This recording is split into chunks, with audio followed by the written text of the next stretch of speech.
Mari kita melihat ajaran tentang kewajiban anak yang diberikan oleh Tuhan dalam buku Ulangan bab 5. Kebelakangan ini, banyak ada baik seperti menghormati ibu bapa, amalan kesetiaan dan konsep menghormati orang tua semakin menghilang.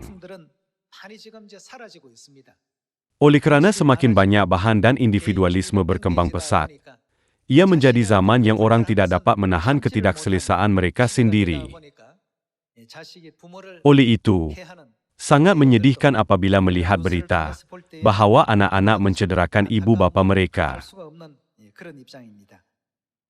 Namun, kita tidak harus belajar daripada dunia yang jahat ini atau menirunya, tetapi harus mengikut ajaran-ajaran Alkitab yang diberikan oleh Tuhan, bahawa kita harus setia terhadap ibu bapa fizikal kita dan juga terhadap ibu bapa rohani kita. Mari kita lihat buku Ulangan bab 5, ayat 16. Hormatilah ayahmu dan ibumu, seperti yang diperintahkan kepadamu oleh Tuhan, Tuhanmu, supaya lanjut umurmu dan baik keadaanmu di tanah yang diberikan Tuhan, Tuhanmu, kepadamu. Pelajarilah kebaktian terhadap ibu bapamu dan hormatilah mereka. Inilah apa yang kita dapat lihat dalam keseluruhan Alkitab. Antara 66 buah buku Alkitab, Tuhan telah memberikan contoh bagi kita untuk belajar kewajiban anak. Hari ini, kita akan melihat kebaktian Rut dan anak-anak syurgawi terhadap Tuhan.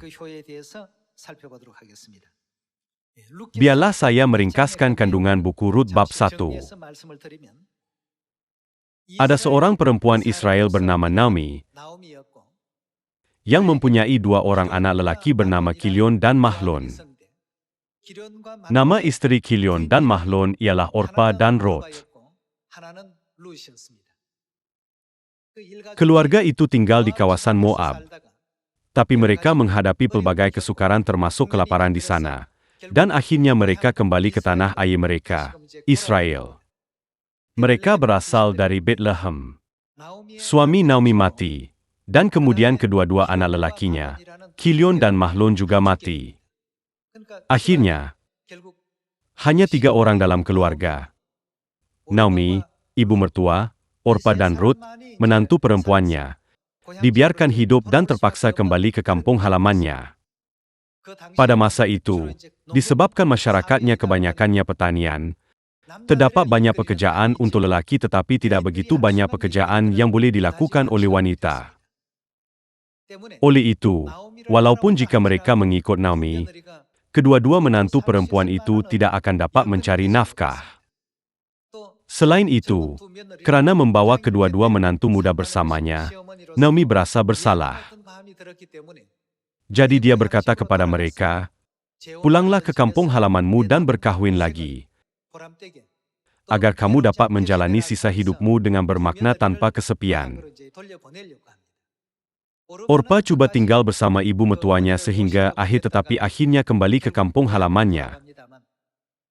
Manakala Ruth menyoal, "Jika aku membiarkan ibu mertuaku seorang diri, siapakah yang akan menjaga dia? Dia tidak mempunyai anak lelaki dan suaminya mati." Ruth berkata, "Saya akan mengikut engkau sampai akhir. Kemana engkau pergi, saya akan pergi. Dan kemana engkau tinggal, saya akan tinggal. Tolong jangan suruh saya kembali ke tanah air saya." Walaupun dia orang Moab dan bukan orang Israel, Ruth berkomitmen kepada Naomi, menegaskan, "Tuhanmu akan menjadi Tuhanku, dan bangsamu akan menjadi bangsaku. Jadi, tolong tarik balik kata-katamu yang meminta saya kembali." Dengan keazaman untuk mengorbankan dirinya, dia mengikut ibu mertuanya. Cerita ini ditulis dalam buku Rut.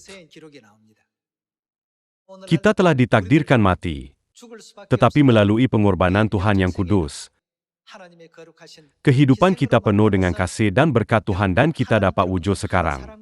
Bukan?